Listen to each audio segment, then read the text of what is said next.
He stood at the far end of the marble lobby, phone pressed to his ear, voice clipped to single syllables. It was one of those mornings when the atrium at Lennox Enterprises looked like a museum for glass and steel-polished floors, a wall of sunlight, and the hush of expensive shoes. No one noticed the whisper traveling between assistants like a draft of cold air. Not at first. Did you hear? They can't find it. The contract. By the time April Harper stepped out of the elevator, the rumors had outpaced facts. That's how it goes in big companies. Unverified headlines sprint faster than the truth ever can. April clutched her tote to her side, the strap digging into her palm. She'd spent the last 2 months living inside that Foster Miyazaki contract, drafting, redrafting, tracking clauses, as if they were living things that could slip through the cracks if she blinked too long. She knew the pagination by heart, the exact weight of the binding, the faint burr at the bottom left corner of the top copy where a staple had once snagged the cardstock. She knew because she cared. That was her niche. No, not the niche you pick in a content creator's playbook, but the quiet, unfussy kind of niche competency that keeps a company from tripping over its own feet. This morning, her competency felt like a glass she couldn't catch before it hit the floor. The whispers found her name. They always do when something goes missing. I heard April logged the last version. Wasn't she the one who... If it was her. Wow. Her cheeks warmed. Not embarrassment, more like the instinct to correct a line chart someone had drawn wrong on a whiteboard. No, that slope goes the other way, actually. She wanted to say it out loud, to drag the facts back into the room by the collar. But the senior executive assistant from legal, a woman with perfect eyeliner and a tone that said she had already decided, intercepted her near security. April, a word. They led her to a corner. Under the really big ficus, everyone joked, was the most overpaid plant in the building. Offices believe in theater. Even their plants are props. Where is the Foster Miyazaki hard copy? The woman asked, phone in one hand like a gavel. We logged it into records last night at 6:12 p.m., April said, words steady, breath controlled. Signed, sealed. I left it in the vault binder. I verified the chain of custody with George at records. It should be. It's not there. The woman's eyebrow tipped like a metronome deciding to pick up the tempo. There was a world where April could have panicked. She didn't. Instead, she did what had saved her a dozen times before. She replayed the tape in her head with timestamps. She saw herself in the copy room, fluorescent lights, the smell of hot toner, a calendar notification popping up. Final sign-off set for 8:30 a.m. tomorrow, executive boardroom. She remembered the weight of the binder when she handed it to George, the way he shifted it to his left hand to sign the handover log with his right. She remembered because that's who she was when people said, assistant, like it meant coffee. She was the guardrail. That's impossible, she said softly. Not dramatic, not defiant, just the calm of math. 2 + 2 is 4. Logged at 6:12 p.m. Check camera, check the vault. Arthur wants you upstairs, the woman said. She used Arthur, not Mr. Lennox, the way people do when they've known a man long enough to see him tired. April swallowed. Arthur Lennox, chairman. Old guard. If the company were a cathedral, he'd be the stone arch that had withstood storms and also kept out weather he didn't like. Lately, there was a change in the air. New leadership, new promises about transparency, efficiencies that were more than just a line from a consultant's deck. But old habits don't retire easily. They linger in policy footnotes and cultural reflexes. They linger in who gets blamed first. The elevator to the executive floor felt like rising into a thinner atmosphere. Fewer people. Softer carpets. Art on the walls that didn't have price tags because if you needed to ask, you couldn't afford it. She stepped into a conference room where the table was long enough to host an argument from opposite ends. The glass pane offered a view of the city, tiny cars, tiny people moving with purpose that looked simpler from 41 floors up. Arthur sat at the head, tie precisely knotted. A file opened in front of him that was probably empty, except for the gesture of the thing. He liked things that looked like order. To his right, Derek Carter from Finance Assistant Director, but with an ambition that carried itself like a promotion waiting to be printed on a business card. To his left, 2 legal counsels and a VP whose specialty was speaking at length without saying anything. You could pin a decision on. Miss Harper, Arthur said, voice measured. We have a problem. April kept her hands still. Yes, sir, and we have a process to solve it. One of the lawyers almost smiled, like she'd heard a child say something precocious. Derek scanned April's face with the faintest flicker of amusement, as if watching a stage play he'd paid for and knew the ending to. April registered it the way you mark a page with a fingertip while reading. Hold that thought. Arthur steepled his fingers. The Foster Miyazaki contract is missing from the vault. It's not there, despite being recorded as delivered. Do you have any idea how significant that is? Yes, sir, April said, which is why I can say, with confidence, that it was properly logged, witnessed, and secured at 6:12 p.m. yesterday. The chain of custody book will reflect that. The records room camera will reflect that. We should start with the log, then the footage, then the keycard scans for vault access. We can recover the trail. Derek leaned back, lacing his fingers behind his head, performing casual. Or, he said lightly, we could start with the last person who physically handled it. April looked at him. We should start with evidence. Arthur's gaze was cool. Evidence may well lead to the same conclusion, Miss Harper. For now, we need that contract by 8:30 a.m. for the board presentation. Since it is not where it should be, and since you were the last logged handler. He let the sentence trail, a line waiting for someone to volunteer to be the period. April's spine felt like a string pulled a hair too tight. She heard her own voice, steady. Sir, with respect, if you want it by 8:30, the fastest path is for us to follow the documented trail. Blame doesn't retrieve documents. Process does. The door at the far end opened without a knock. A few people look good before the camera and worse in real life. Logan Lennox, CEO. Son looked exactly like someone who had been told all his life that rooms would rearrange themselves for him and then decided to learn how to move the furniture. Anyway, he wore no tie. Sleeves rolled twice, the posture of a person who treats decisions like verbs. There was a subtle hush when he walked in, not fear, exactly attention. Morning, Logan said, scanning the table. He stopped when his eyes met April's, and something in his expression shifted. Recognition. Not because they knew each other personally, April was 2 or 3 org layers removed from his day-to-day, but because he recognized the situation. A boardroom with a missing document, a woman in a simple blouse with calm eyes, tension at the head of the table shaped like pedigree and history. What's the status? He asked. Arthur spoke before anyone else. Status is, we're missing the Foster Miyazaki contract. Miss Harper states she logged it at 6:12 p.m. It is not in the vault. We present at 8:30. I'm being generous when I say this is unacceptable. Logan's jaw flexed once. And our recovery process? There was a small silence.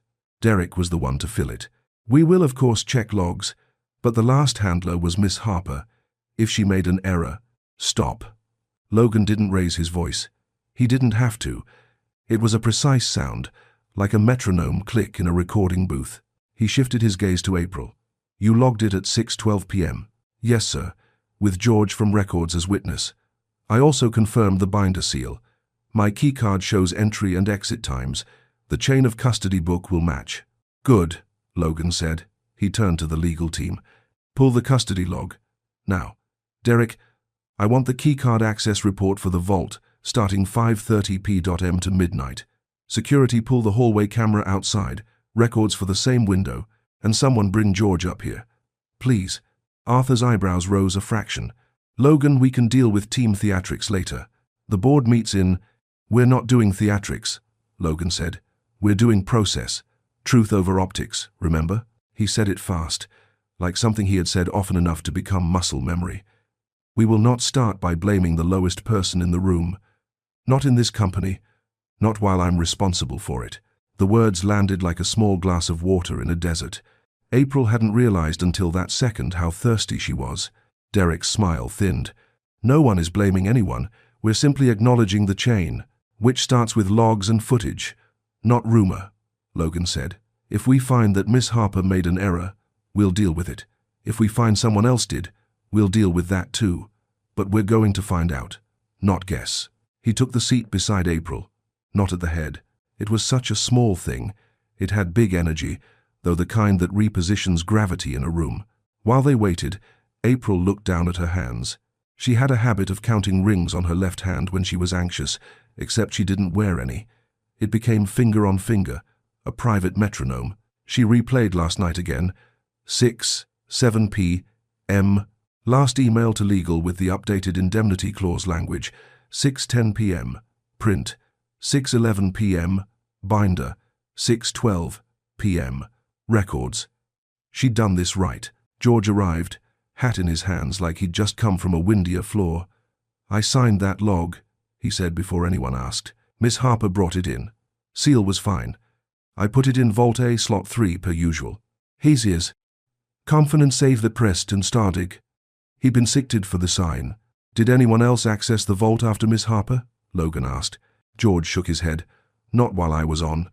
I clocked out at 6:30. Night shift took over." "Who was on night shift?" April asked. "Marisol. We'll bring her up," Logan said. "Security footage?"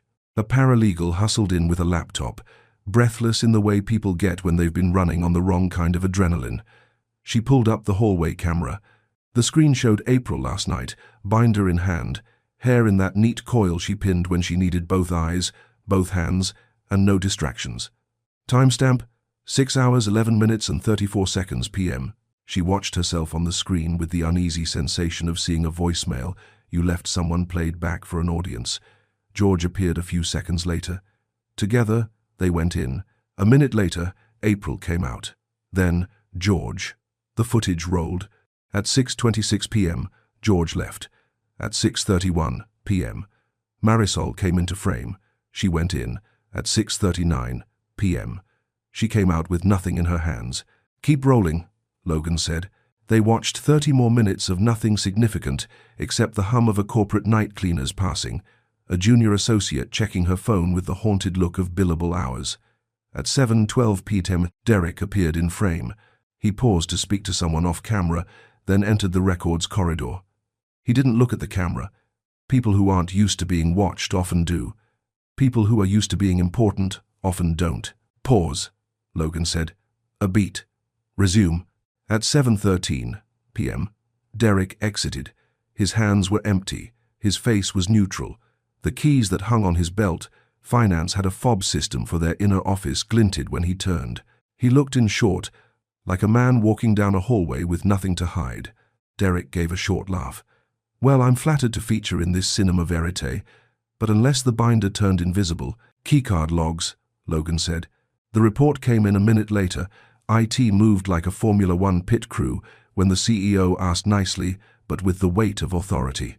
Vault access from 5:30 p.m. to midnight showed 4 entries. 5:47 p.m. George, 6:12 p.m. April, 6:33 p.m. Marisol, 7:14 p.m. E9. The last entry was a string of digits with no name attached. "What is that?" Arthur asked, leaning forward.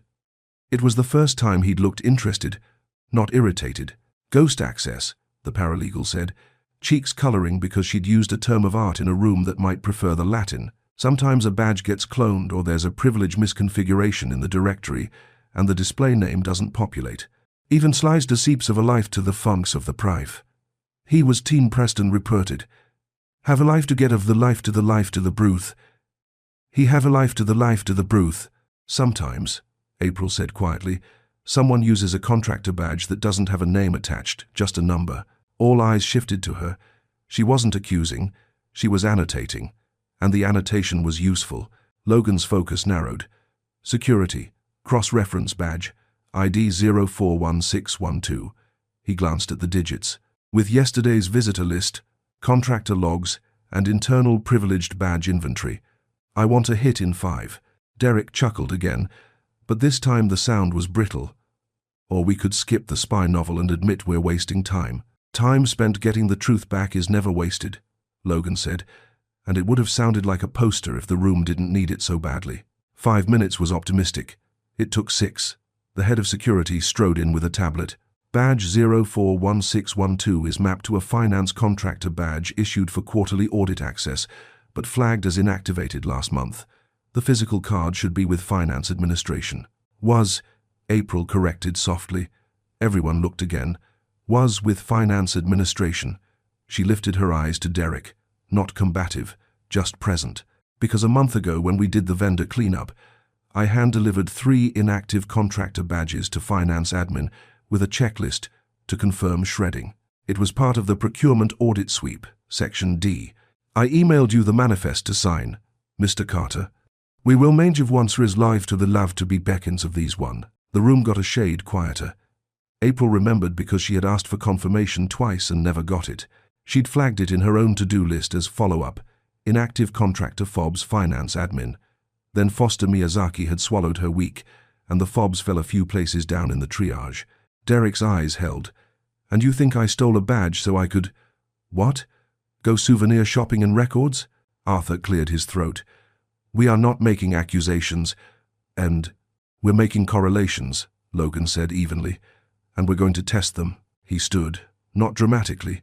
He just rose, and the chairs around the table caught the motion like a ripple. We're moving this out of hypothesis and into verification. April, you and George will accompany security to Vault A. We'll confirm physically what is and isn't there, and we'll check for any sign of tampering. IT, I want a deeper pull on the access logs, door controller, event logs, not just the badge database. Cross-check the 714p.m, access with actual door latch events. If there's a mismatch, we'll know if we're dealing with a cloned signal that didn't physically open anything. He turned to the legal team. And legal prep a short update for the board. We had a chain of custody discrepancy. We implemented recovery protocol immediately. Presentation of the deal will proceed with the digital twin of the contract stored in legal's version control, with notarized hash values matching the final hard copy. We do not stall the business because someone wants a scapegoat. Arthur's jaw worked. We do not present without the physical, Logan.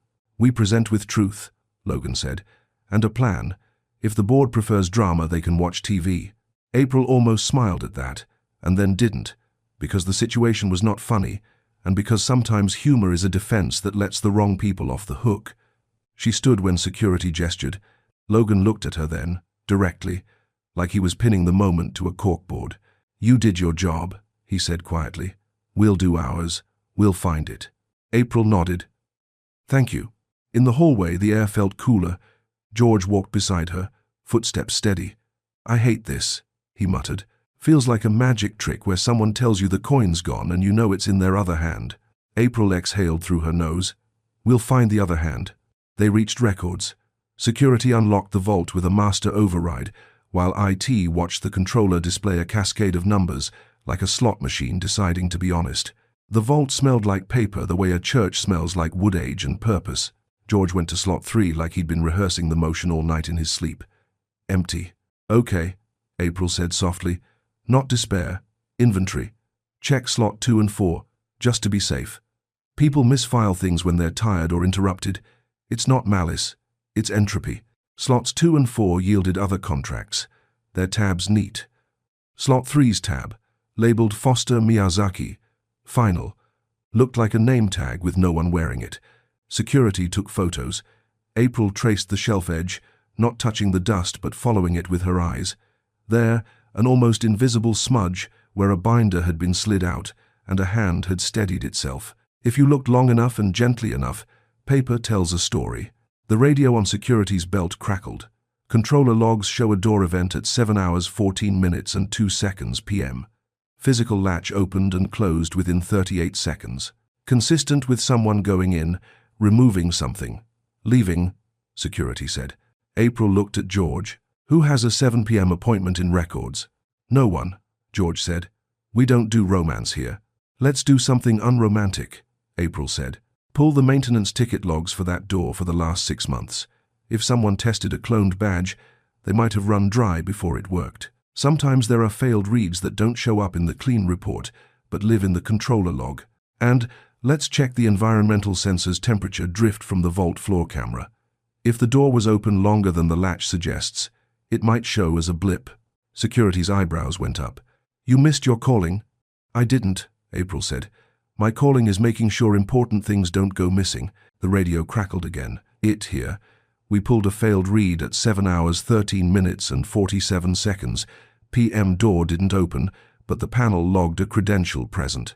Then a successful read at 7 hours 14 minutes and 2 seconds PM. And the badge ID? Security asked. Same ghost number. April's mouth set. Consistency is its own kind of confession. They walked back toward the elevators, the fluorescent hum like a soundtrack for patience. When the doors closed, April caught her reflection in the steel.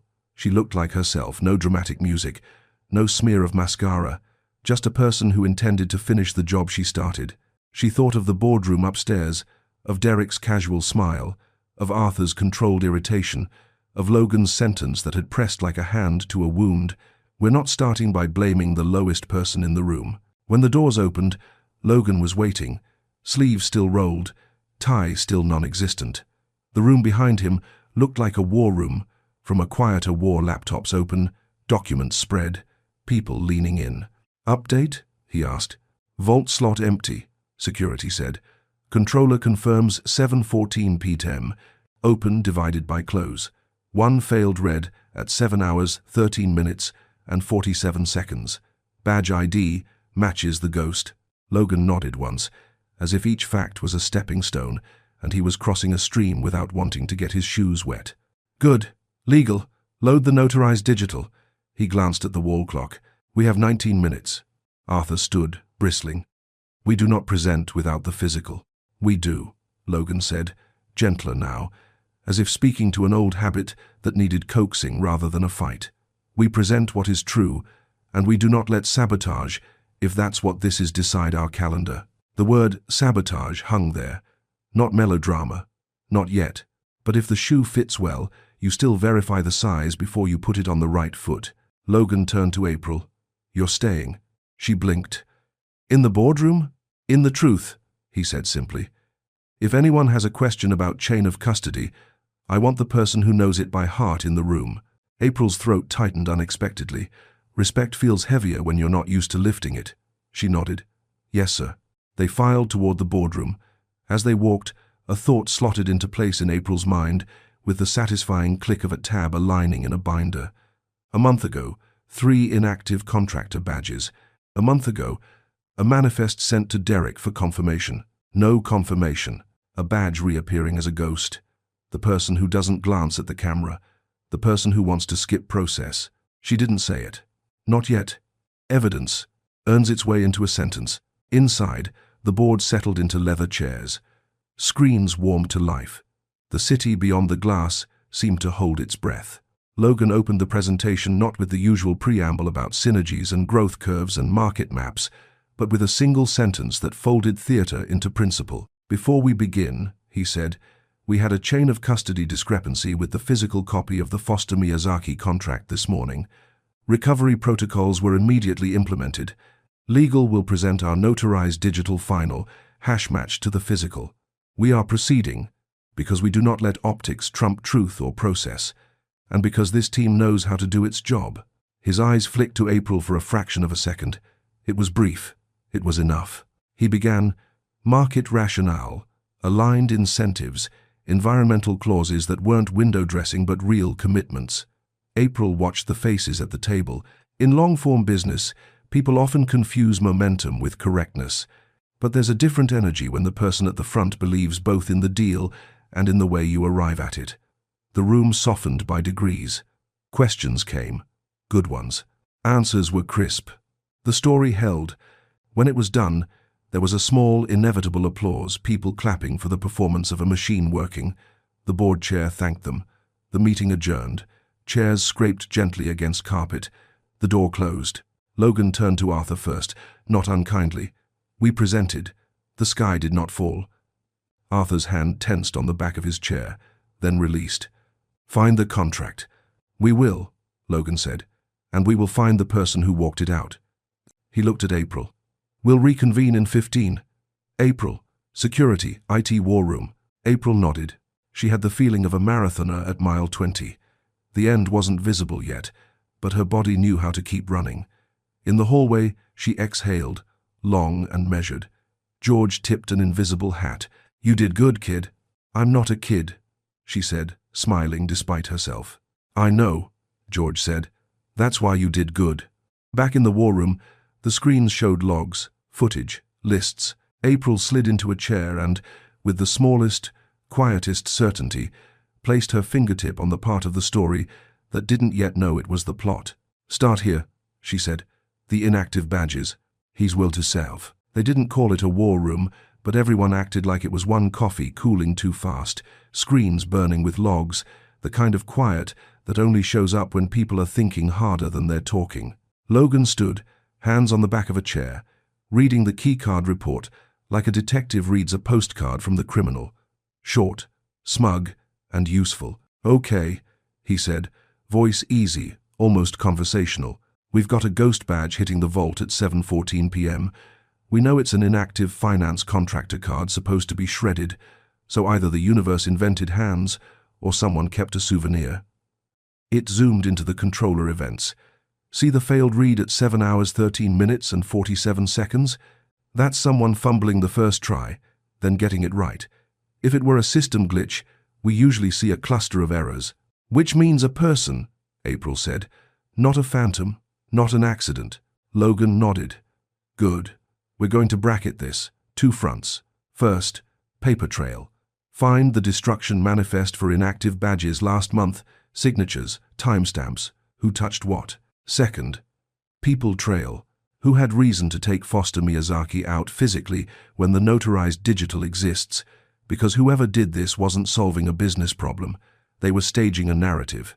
Security pinged back the finance admin inventory list. 3 inactive contractor badges received. Status, pending destruction.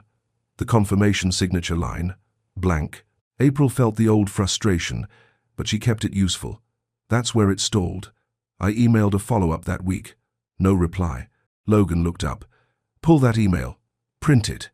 Anything that proves the process broke upstream of you is part of the truth." She opened her laptop, scrolled, found the thread. There it was. Polite, precise, dated. She hit print. The small sound of the machine across the room felt like punctuation. Arthur entered without knocking. His presence always bent the room slightly, like gravity checking if it was still in charge. Status. He's not darting Grayswood 10. Dudding into the bidge.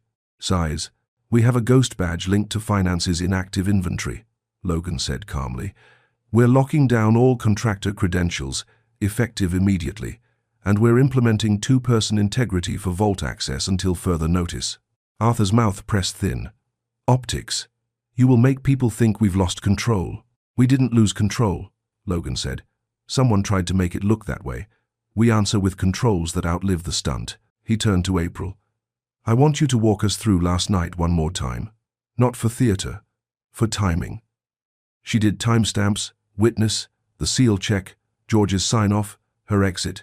No embroidery, just clean lines. When she finished, Logan glanced at security. "Next step, reenactment. We'll run the 7:14 window in real time with the vault camera. Meanwhile, finance is on notice. If a badge is missing, I want the admission now, not later." Derek appeared at the doorway, casual as ever, knuckles tapping lightly on glass. "You paged?" Logan didn't look away from the screen. "We did. We're reviewing badge compliance and vault access protocols." "Happy to help," Derek said, smile quick and camera ready. "We all want the same thing." "Great," Logan replied, tone friendly, eyes not. "Then you won't mind starting with the list of inactive contractor badges. Finance was supposed to shred last month, and who had physical custody of them between intake and destruction." "Fine." Derek's smile barely moved. "I'll have my team pull it." "Don't have them pull it," Logan said. "Bring it." They rehearsed the minute like a scene. Security set a timer for 7 hours 13 minutes and 30 seconds. The vault camera fed to the war room screen grainy, honest. George stood where he would have been at close. Keys clipped. Marisol marked her shift handover. April watched silently, learning the rhythm of the corridor, the way a musician learns a song by ear. "Go," security said. At 7 hours 13 minutes and 47 seconds on the overlay clock, the reader flashed a red blink, failed read. 35 seconds later, green. The latch thunked, door swung. A body-shaped blur slipped in, a precise hand on the shelf where slot 3 lived. 38 seconds door to door, just like the controller had recorded. "Back it up," Logan said. "Frame by frame." They inched it. Not much to love in the pixels, but small things talk if you let them. The person's stance, right shoulder slightly lower, weight on left foot, the kind of posture you get from carrying a messenger bag on one side for years. A cuff flashed, light-colored shirt under a darker blazer. Not a cleaner's polo, not a contractor's hoodie. Office. Shoes, April murmured, almost to herself. Look at the toe shape. They zoomed. Not loafers, not sneakers. A slim Oxford with a narrow toe box. Finance wears those, George muttered, then winced at his own stereotype. Some of them. Logan didn't smile. Useful as useful. IT fed a second angle from the corridor cam, further back down the hall, not trained on the door, but catching reflections in the trophy case glass opposite. The image was distorted, but reflections are like rumors, warped, still revealing. In one sliver, a badge lanyard swung. Contractor lanyards were black, employee badges were grey. The thing around the intruder's neck looked absent. No lanyard. Belt clip, then. Who clips? April asked. People who hate lanyards, security said dryly, and finance, who don't like badges swinging on keyboards. April's laptop pinged. She'd set an inbox filter to surface everything with inactive and contractor. A month-old message from finance admin bubbled up, one she'd missed the reply to. Not a confirmation, just a received. Derek will advise. She highlighted it, added it to the print stack. Logan scanned the reenactment notes, then lifted his head. We map posture, dress, access, and the ghost badge to a short list. I want names. Not to parade. To interview. Start with who was physically in the building at 7:14, April said. Calendar for finance senior staff. Exit logs for elevators, 7:5–7:25. And pull the executive car pickup logs. People who plan to leave right after a thing don't usually linger. Security's radio crackled. Garage control here. At 7:20 p.m., a black sedan on account. He read the code. Pulled out from level B. Plate registered to the finance pool. Arthur, who'd stayed to watch without comment, folded his arms tighter. Coincidence. Give me enough of them, and I'll draw a picture, Logan replied. They called Derek back. He arrived with the same composure, but the edges were sharper now, like a suit that had been worn one long day too many.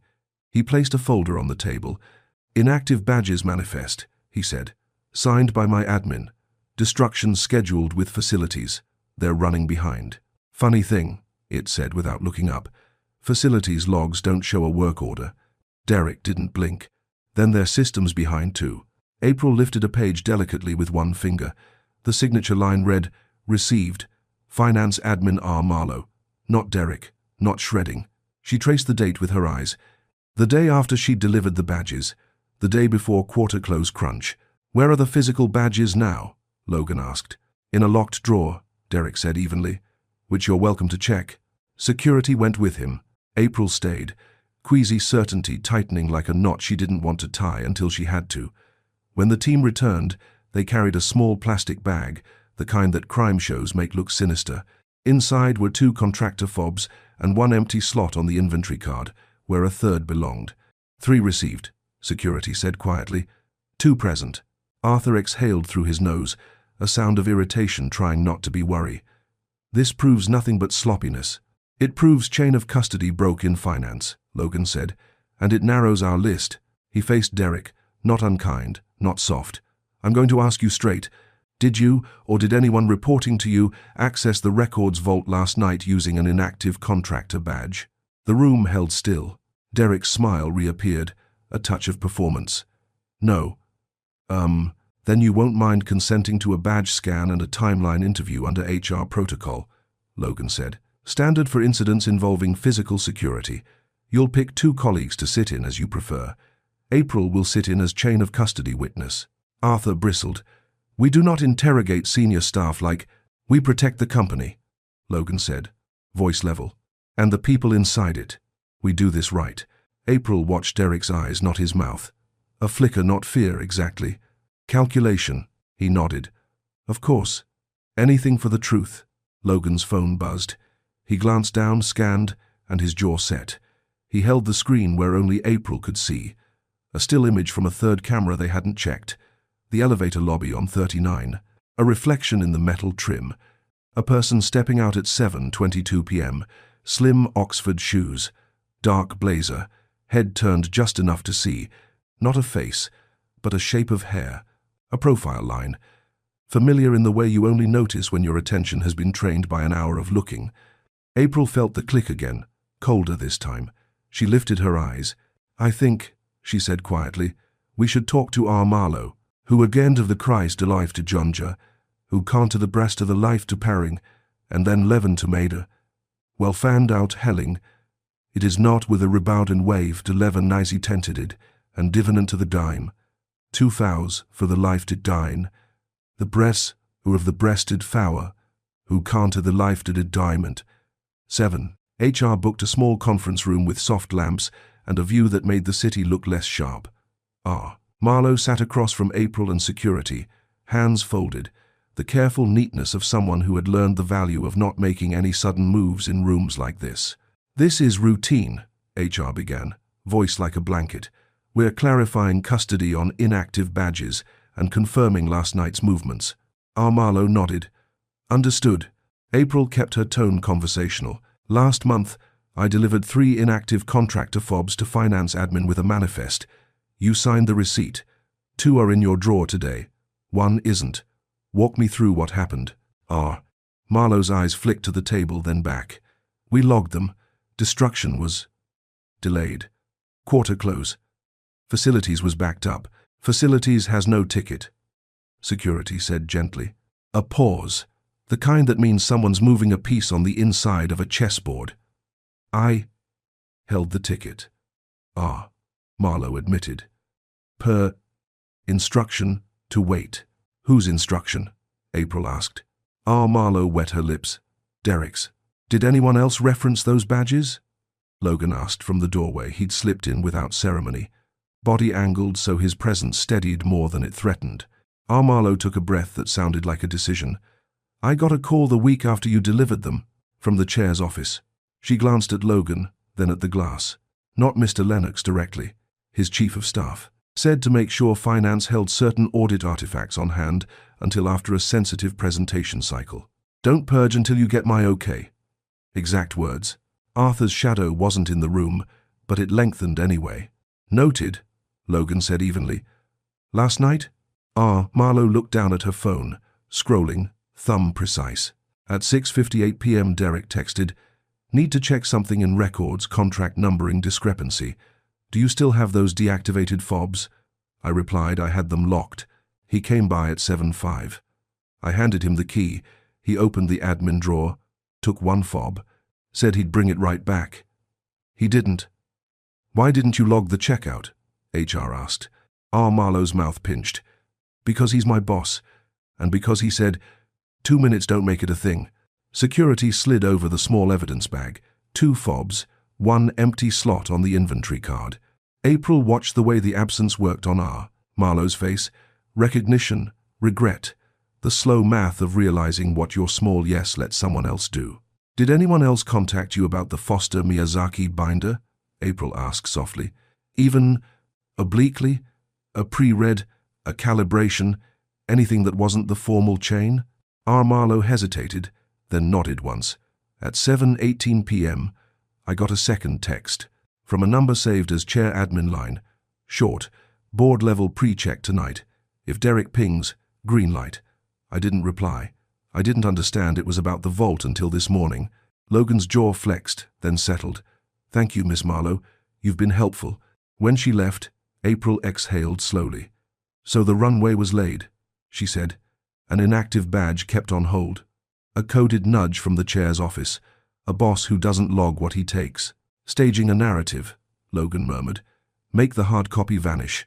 Spark a scramble. Pick your scapegoat. Then ride in with the found binder and a lecture about discipline." That Jasiva was the colleger. Tended. Same's to affiliates of their side. "Except the reenactment clocked 38 seconds, security added. "That's not a search. That's a retrieval." April pictured the vault slot again. The faint smudge, the practiced hand. He knew exactly where to reach. He'd watched someone file it, or he'd learned the system well enough to guess. Logan looked toward the hall, where the executive floor hummed at a lower frequency. "We're not guessing. We set the table." He laid it out like a shot list. 2-person integrity on vaults begins now, announced company-wide. Finance's inactive fob drawer is sealed with HR tape. We invite Derek to give his timeline under counsel. and we schedule a full leadership sync in the main conference room in 1 hour. Not for spectacle, for daylight. Daylight hurts when you've been living by reflections, April said. He almost smiled. Then we'll open the blinds. For a beat, the room was quiet in the right way, the way that means the next move is honest. April gathered her notes, thumb brushing the top sheet where she'd written, in small script, the sentence that had become the spine of her day: truth over optics. She wasn't the hero of any movie. She didn't need to be.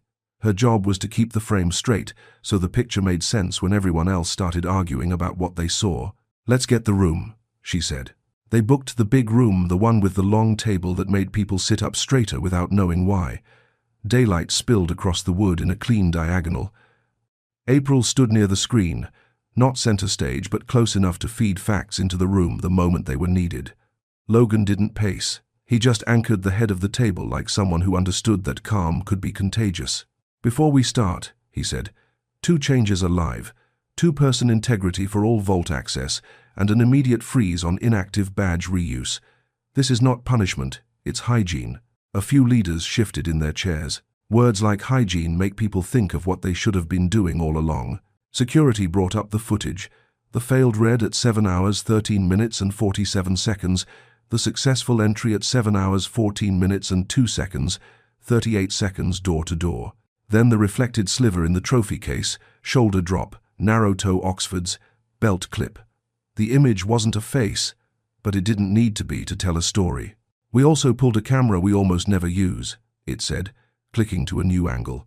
Maintenance mounted it last quarter behind a false soffit panel for airflow diagnostics. It isn't on the public camera map. The feed was ugly, grainy, off-center but usable. It caught the corridor at a diagonal and, for 3 frames, the side of a jawline, the sweep of hair, the exact break in a blazer sleeve at the wrist. 3 frames was enough to make a dozen eyes in the room flick, instinctively, toward Derek. Looks like a lot of people, Derek said lightly, but his voice missed the last step on the staircase and had to pretend it didn't. Logan didn't answer him. He nodded to April. Chain of custody summary, she said, steady. Logged at 6:12 p.m. witnessed. Vault latch event at 7 hours 14 minutes and 2 seconds p.m. Ghost badge, tied to finance's inactive inventory, supposed to be destroyed, wasn't. 2 fobs present in finance admin today, 1 missing. Finance admin confirms. Derek took one at 7:05 p.m. 2 minutes. Don't make it a thing. She didn't look at Derek when she quoted it. She looked at the paper. Numbers don't flinch. Logan spoke to the room, not to any one person. This is what narrative staging looks like. Create absence, create panic, create a culprit. It fails when process stands up faster than rumor. Or, Arthur said, voice cool, it becomes a witch hunt if you present frames without faces. Then we add a face, Logan replied, gentle as a scalpel. He turned to HR. Status? HR kept their tone clinical. We began timeline interviews under protocol. Derek consented to badge, scan, and device audit. Preliminary review shows his personal device near the records corridor at 7:12:7:16 p.m, confirmed by microcell handshake. We'll corroborate with elevator logs and garage exit at 7:20 p. Derek's smile held, smaller now. Lots of people were on that floor. Lots of signals bounce. April lifted a new printout. There's also the text from the chair's admin line at 7:18 p.m. board-level pre-check tonight. If Derek pings, green light. A ripple went through the room, the sound of leaders recalibrating how close to stand to power. Arthur's stare moved to the glass. My office does not authorize theft. Agreed, Logan said. And yet someone used your office as cover language. That's the problem Daylight solves. He shifted, finally meeting Derek's eyes. Bring the binder. The request was so flat it startled people. Derek blinked. Excuse me? You don't steal a thing you can't use, Logan said. If the plan was to find the binder and ride in on a lecture about discipline, you staged it somewhere. Not at home. You'd want it close enough to produce on command. Somewhere with plausible access. He nodded to security. Run the second search. Security toggled a list. Secondary caches around the executive floor copy room cabinets, the emergency safe in the finance VP suite, the hollow base of the credenza outside Arthur's office that facilities had complained about for a year. Teams had already fanned out the moment the meeting started, quietly, methodically. A radio crackled. Copy room, cabinet C, binder under ream packs. Label matches. Seal compromised. Silence hit the room with a soft thud. "Bring it," Logan said. Moments later, the door opened and security lowered the Foster Miyazaki binder onto the table as gently as if it could bruise. April's breath caught, not in shock, but in relief that had to pass through disbelief to get to the other side. The seal had been sliced and retaped. Amateur work in a room full of professionals. Derek's chair didn't move. His eyes did, fast, doing math in a burning building. Anyone could have. "Please don't," April said quietly. It wasn't a plea. It was a boundary. "Please don't make this smaller than it is." Logan's voice stayed even. "We will forensically process the tape and the binder. We will finish HR protocol. And we will, today, put in place controls that make this kind of stunt a one-act play with no audience." He turned, for the first time, to face Arthur directly. Not a son to a father, a CEO to a chair. "And we will clarify that no office, mine, yours, anyone's, can be used as a soft authorization channel for green lights that bypass process. If there is a pre-check, it is logged. If there is urgency, it has a ticket. If there is power, it comes with a receipt." The room held its breath. Arthur looked like a man measuring a bridge he'd built a long time ago and deciding whether to cross it again. "Proceed," he said at last. Low. Not surrender. Permission to do the job the company needed done. Outside, the afternoon light had shifted warmer.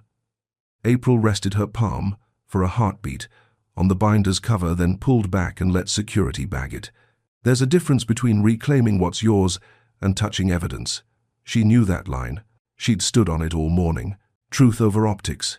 She murmured mostly to the air, but the air today was listening. The interview room was smaller this time, no view. Just 4 chairs and a clock that didn't apologize for being loud.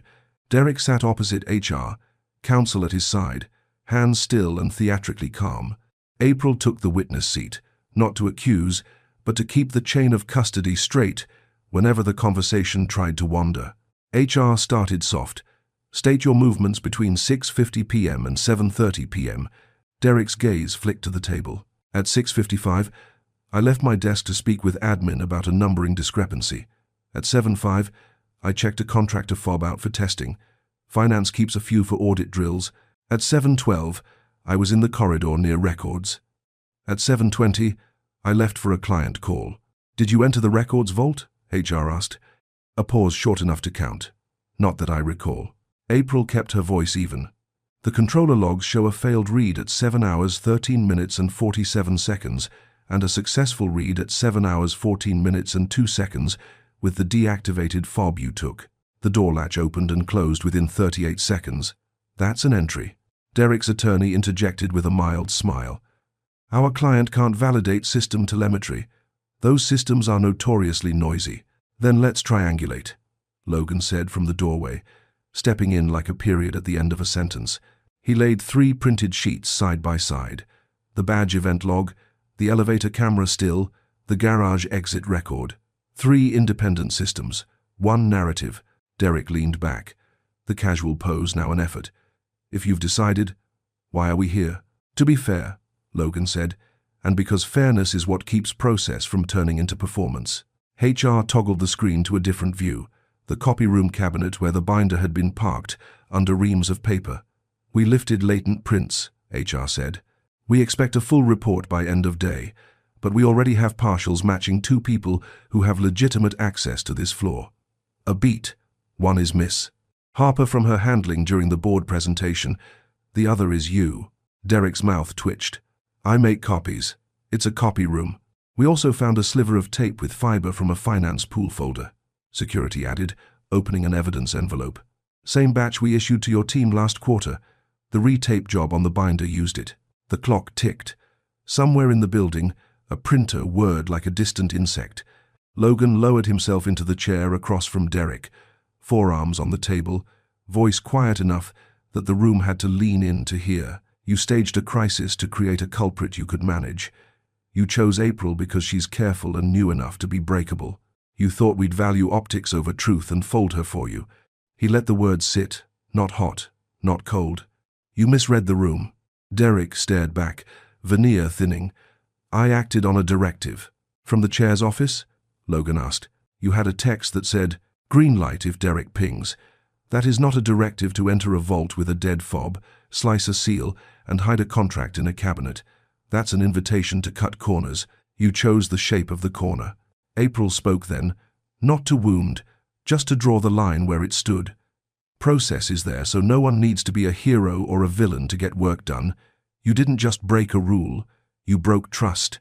The reg of to peeper that then said differency, and it fanting the glaive to present of this droid, and the many of tenter to mother is woe.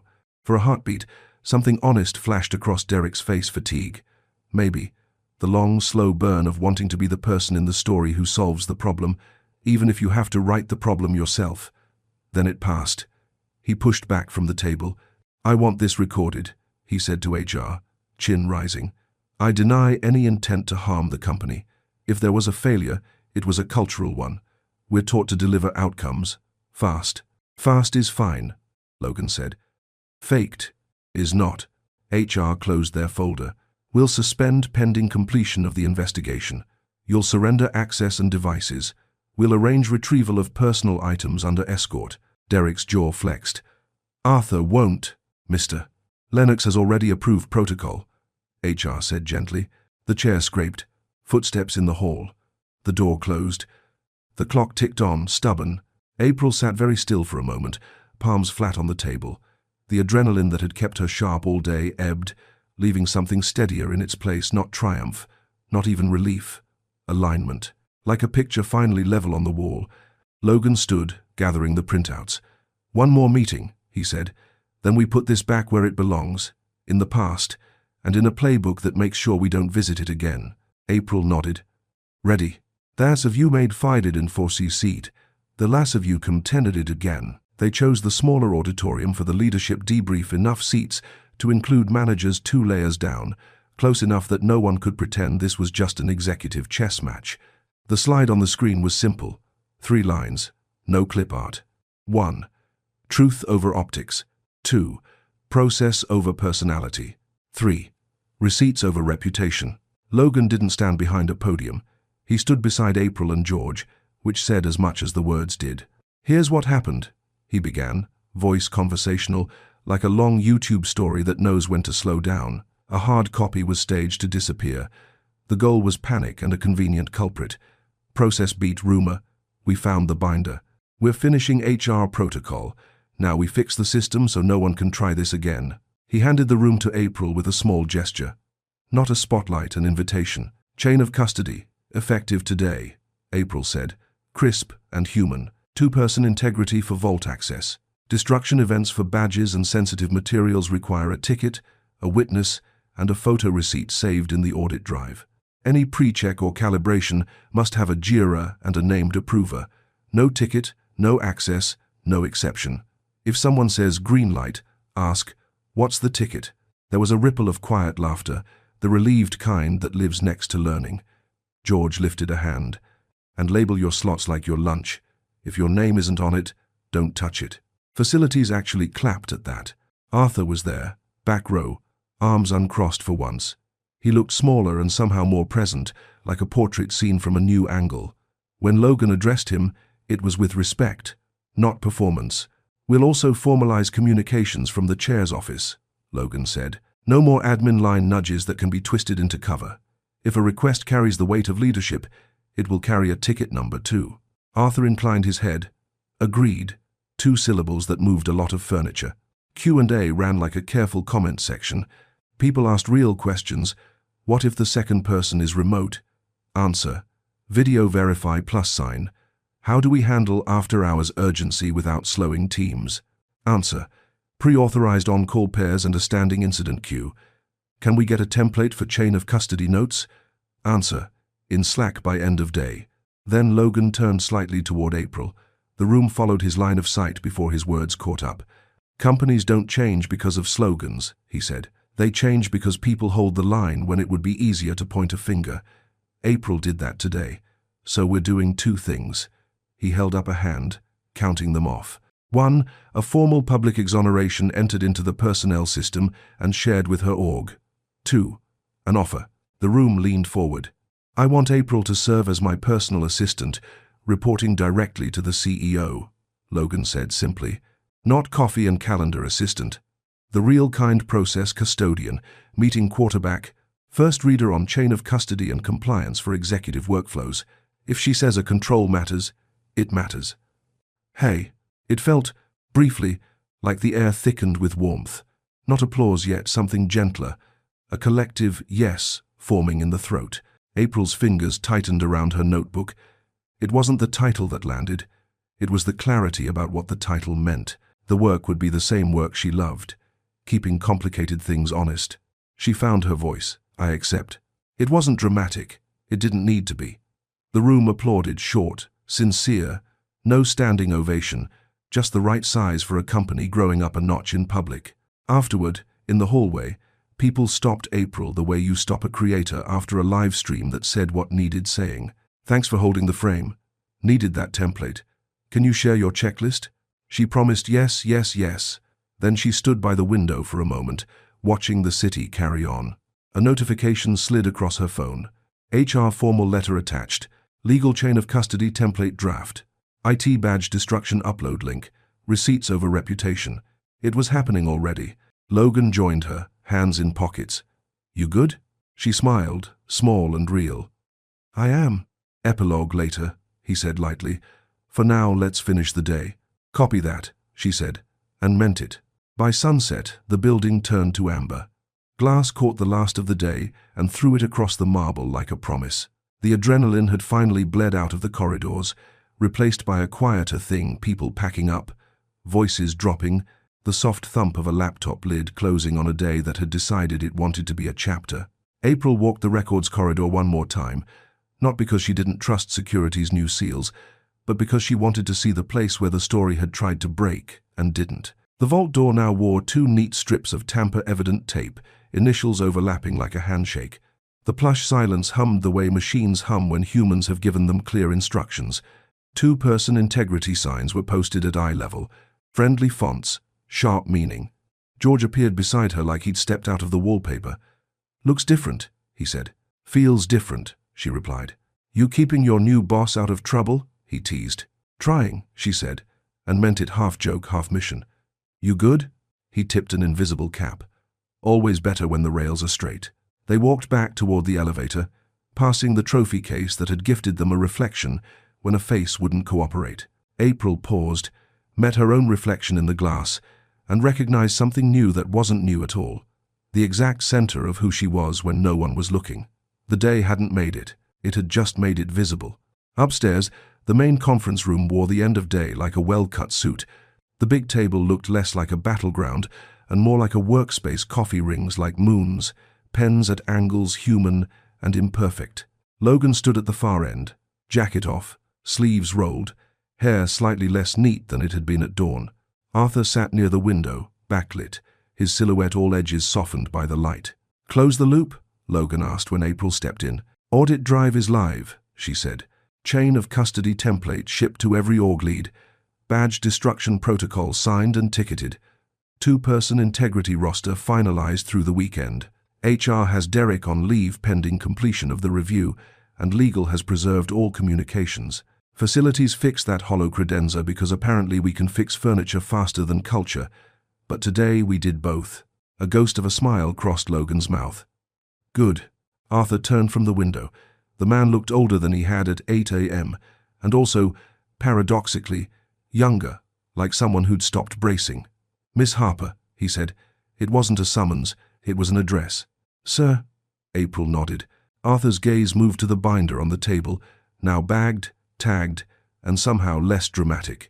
When I built this place, he said, we prided ourselves on speed. Speed to deal, speed to cut through noise. I mistook speed for strength more times than I'll admit. His eyes tracked to Logan. You think I don't know what truth over optics sounds like to someone who spent 40 years selling optics to boards who want to be reassured? I know. I also know I would have buried us today if you'd let me. You wouldn't have, Logan said. You would have gotten the deal done and then authorized the autopsy later. Arthur's mouth tipped.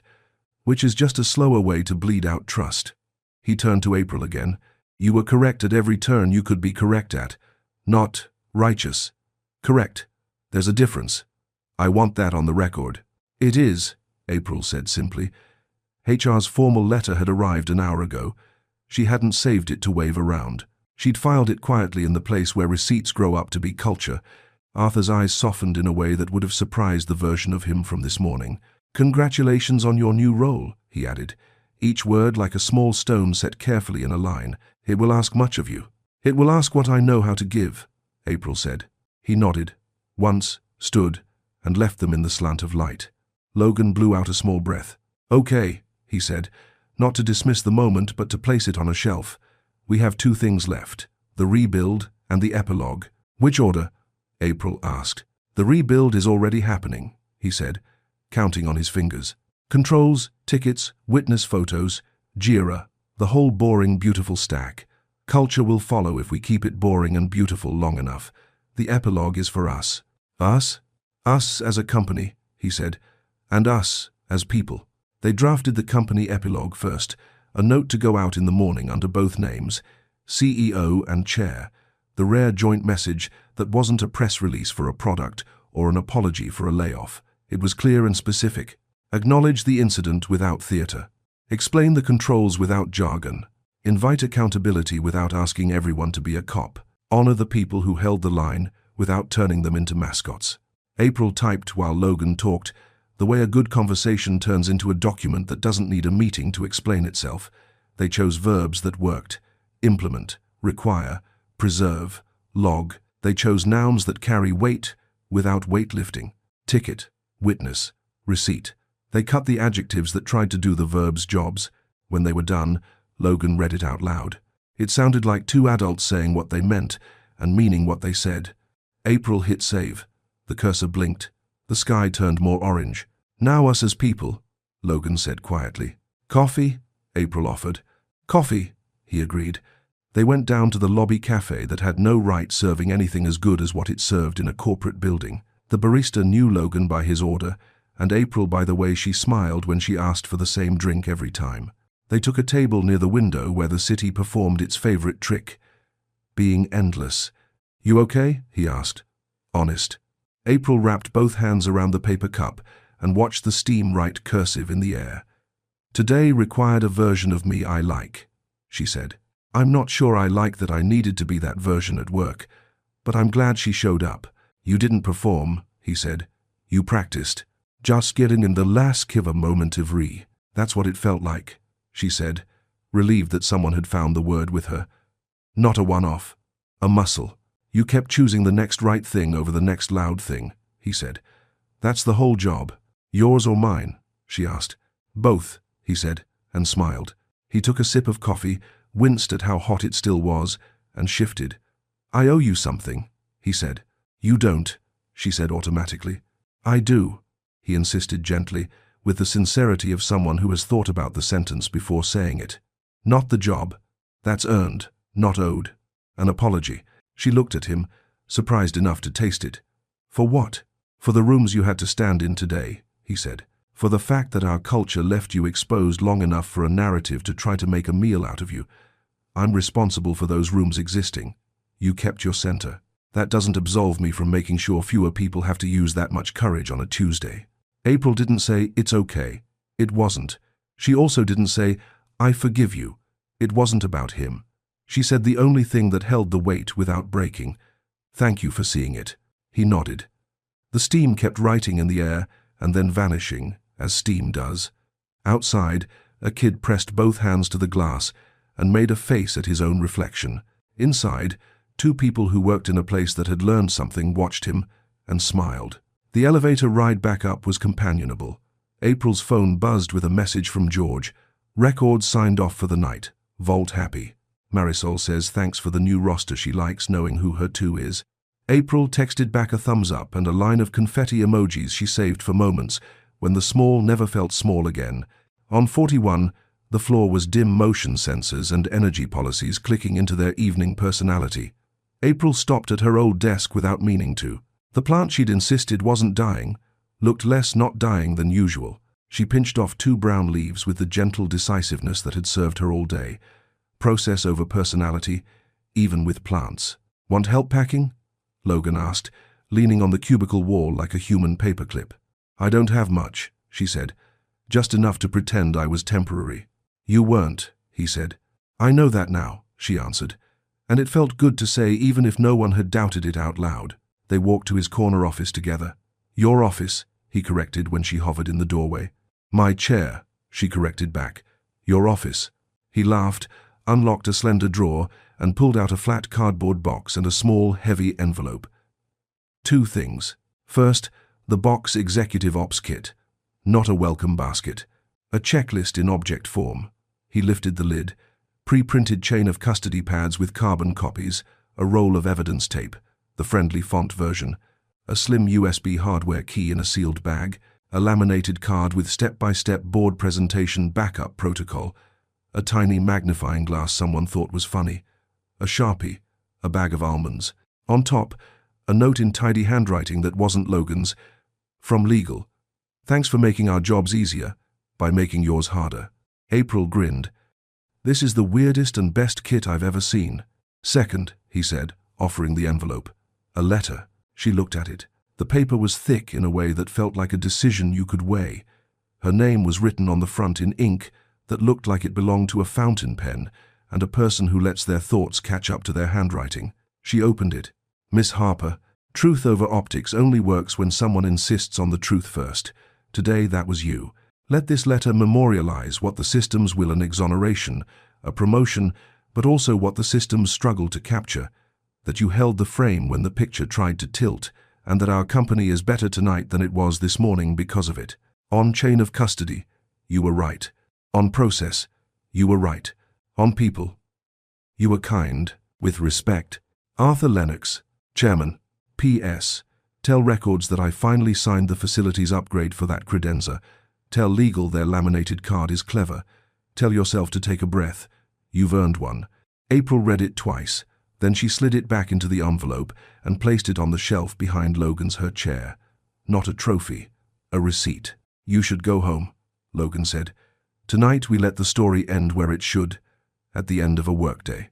She nodded, and then didn't move. There's one more thing I want to do before I leave, she said. Name it.